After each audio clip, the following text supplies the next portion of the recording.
রাতের আধারে হেরিটেজ পার্কে চলে নেশার রমরমা। নেশা বিক্রেতারা রাতের আধারে নেশা সামগ্রী বিক্রি করতে হেরিটেজ পার্কে চলে যান।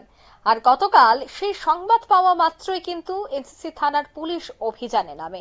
এলাকা থেকে 3জন নেশা বিক্রেতাকে আটক করে এনসিসি থানার পুলিশ তাদের কাছ থেকে প্রচুর পরিমাণে ট্যাবলেট উদ্ধার করে এবং সেই বিষয়ে সংবাদ মাধ্যমের মুখোমুখি হয়ে বিস্তারিত তথ্য তুলে ধরেন এসডিপিও সুব্রত বর্মন। কি বলছেন তিনি, শোনাচ্ছি। গতকাল 1/6/2025 একটা খবর আসে যে কিছু লোক হেরিটেজ পার্ক এলাকায় আসবে, কিছু এনডিপিএস আইটেম থাকতে পারে।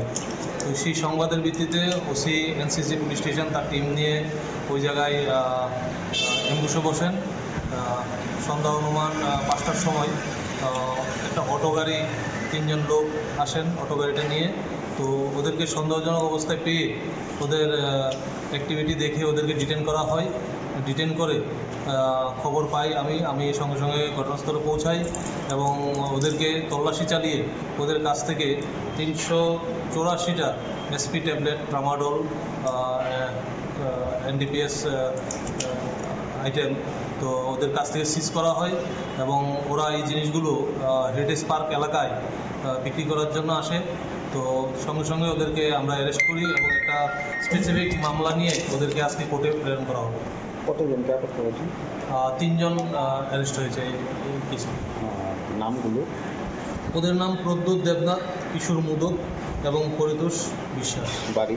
ওদের বাড়ি নন্দননগর, শ্যামলী বাজার এরিয়ায়। এরা কি এর আগেও এই ধরনের?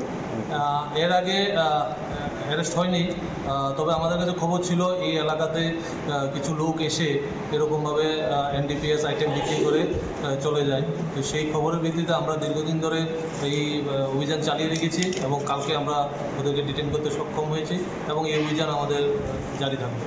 কত হবে? অনুমান বাজার মূল্য 40,000-এর মতো হবে।